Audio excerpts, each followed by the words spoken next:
Hi guys, I'm Renee. I'm an epilepsy warrior from WA. I'm just sitting out in my backyard with my chickens. We'll see if we get them on camera. They're hovering around me at the moment, quite entertaining.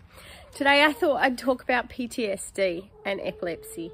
Many of you may not know that you have PTSD because of the traumatic experiences with having seizures. I didn't realise until a few years ago that I had PTSD, and when I saw a psychologist, and she said that I had it, and a lot of things I was experiencing was fight and flight, and I had no idea. It's not a lot talked about, it's not really explained very well. Everyone figures it's just with soldiers, but what we go through can be very traumatic, and I've been through a lot of things in my time that have been quite traumatic as well. So I'll explain a little bit about what I go through. I have flashbacks a lot, especially after I have seizures, which can be very upsetting. Can you not bite my ring? Thank you. I lost my father fairly young, and so every time after I had a seizure, I would have terrible flashbacks of the traumatic experience that was his death and when he died.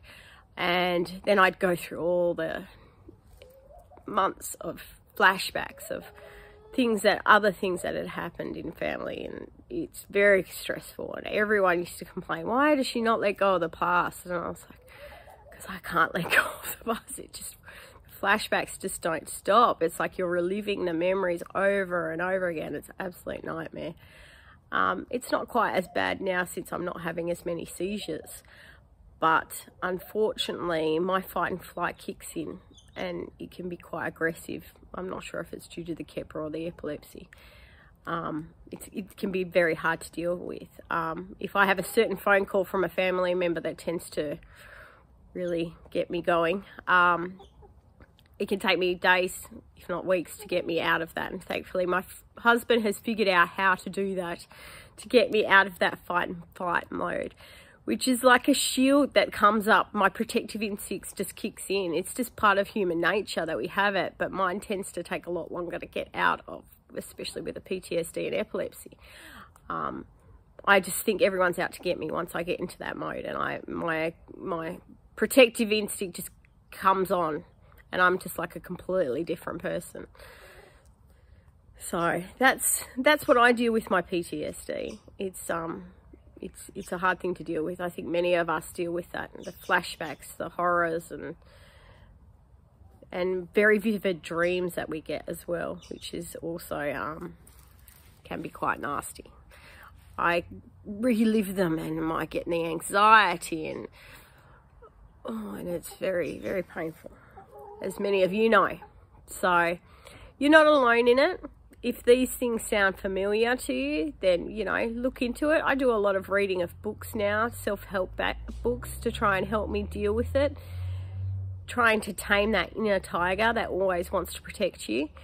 It doesn't really help, like when you work in retail and you have aggressive customers come in, the instinct just kicks in, and it can be very hard to deal with sometimes.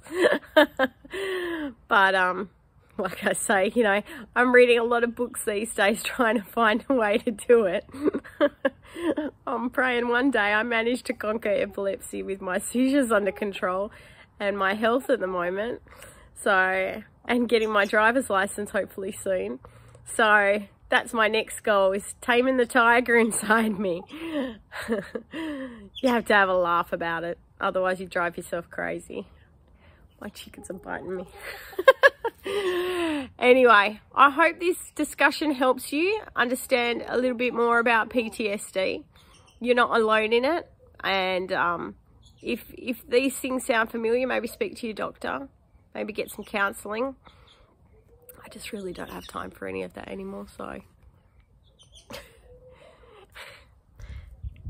One good thing about having chickens is all the fresh eggs they give me, especially with my ketogenic diet. They're just a little bit cheeky, these ones. Anyway, take care. I hope this video helps you. Stay seizure safe. Bye.